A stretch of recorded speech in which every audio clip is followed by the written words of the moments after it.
मुख्यमंत्री देवेंद्र फडणवीस आज वर्ध्याच्या दौऱ्यावरती आहेत। आर्वीमध्ये 720 कोटींच्या पायाभूत सुविधांच्या कामांचं भूमिपूजन आणि लोकार्पण मुख्यमंत्र्यांच्या हस्ते होत आहे। आर्वी शहरातील प्रशासकीय भवनाचं लोकार्पण आज मुख्यमंत्र्यांच्या हस्ते होणार आहे आणि या कार्यक्रमात मुख्यमंत्री नेमकं काय बोलणार याकडे सगळ्यांचं लक्ष लागलंय।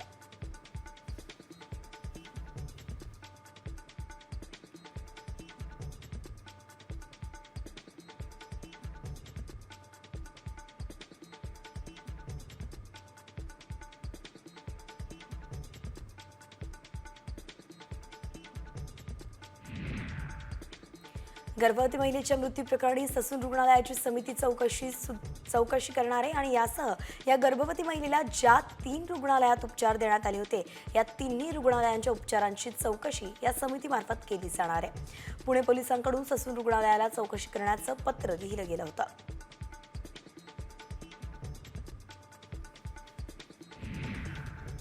आज सीएसएमटी आणि विद्याविहार दरम्यान अप आणि डाऊन धीम्या मार्गावरती सकाळी 11 ते दुपारी 3:35 पर्यंत मेगा ब्लॉक असेल, तर कुर्ला आणि वाशी अप आणि डाऊन मार्गावरती हार्बर मार्गावरती 11 ते 4 पर्यंत ब्लॉक असेल। सीएसएमटी इथून सकाळी 10:30 ते दुपारी 3:30 पर्यंत पनवेल बेलापूर वाशी जाणाऱ्या डाऊन हार्बर मार्गावरील लोकल रद्द करण्यात आल्या आहेत।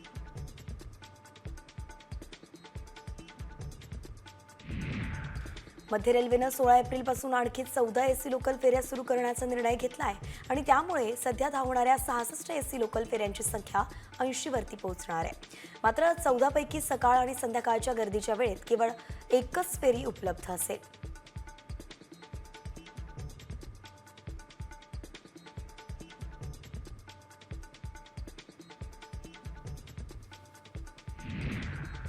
भारतरत्न डॉक्टर बाबासाहेब आंबेडकरांची 134वी जयंती उद्या साजरी होणार आहे आणि याच पार्श्वभूमीवरती 13 एप्रिलपासून ते 14 एप्रिलपर्यंत वाहतुकीत मोठे बदल करण्यात आलेत। दादरमध्ये अनेक मार्ग वाहतुकीसाठी बंद करण्यात आले, तर सर्व प्रकारच्या जड वाहनांना या परिसरामध्ये बंदी असणार आहे। त्यामुळे पर्यायी मार्ग वापरण्याचं आवाहन मुंबई पोलिसांनी केलं आहे।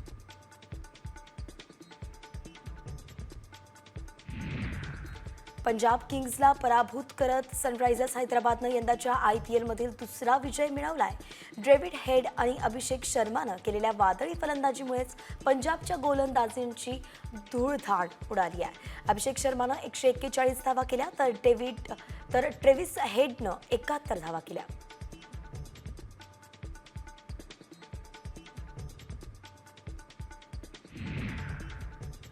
पश्चिम रेल्वेवरती माहीम बांद्रे दरम्यान मेगा ब्लॉक घेण्यात येतोय। पुलाचं गर्डर बसवण्यासाठी मेगा ब्लॉक घेतला गेलाय। विरारवरून चर्चकडे जाणाऱ्या लोकल अर्धेपर्यंतच धावणार आहेत आणि पश्चिम रेल्वेच्या 300हून अधिक लोकल रद्द करण्यात आल्या आहेत। लोकल बंद असल्यामुळे प्रवाशांचे मात्र मेगा हाल होत आहेत।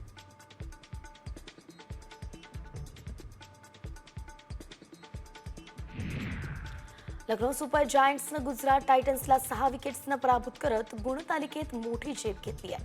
लखनौनं 6व्या स्थानावरून 3ऱ्या स्थानावरती झेप घेतली आहे। लखनौनं 6 पैकी 4 सामने जिंकलेत, तर गुजरातची पहिल्या क्रमांकावरून घसरण झाली आहे।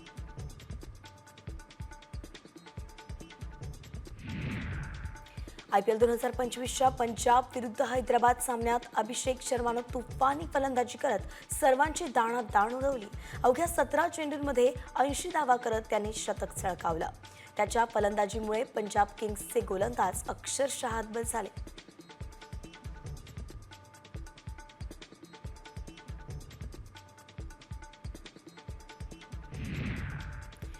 IPL 2025 मध्ये आज सुपर संडे आहे आणि पहिल्या सामन्यात राजस्थान रॉयल्सचा सामना रॉयल चॅलेंजर्स बंगळुरूशी होणार आहे। हा सामना भारतीय वेळेनुसार दुपारी 3:30 वाजता सुरू होईल। राजस्थानचा त्यांच्या घरच्या मैदानावरती हा अगदी पहिलाच सामना असेल।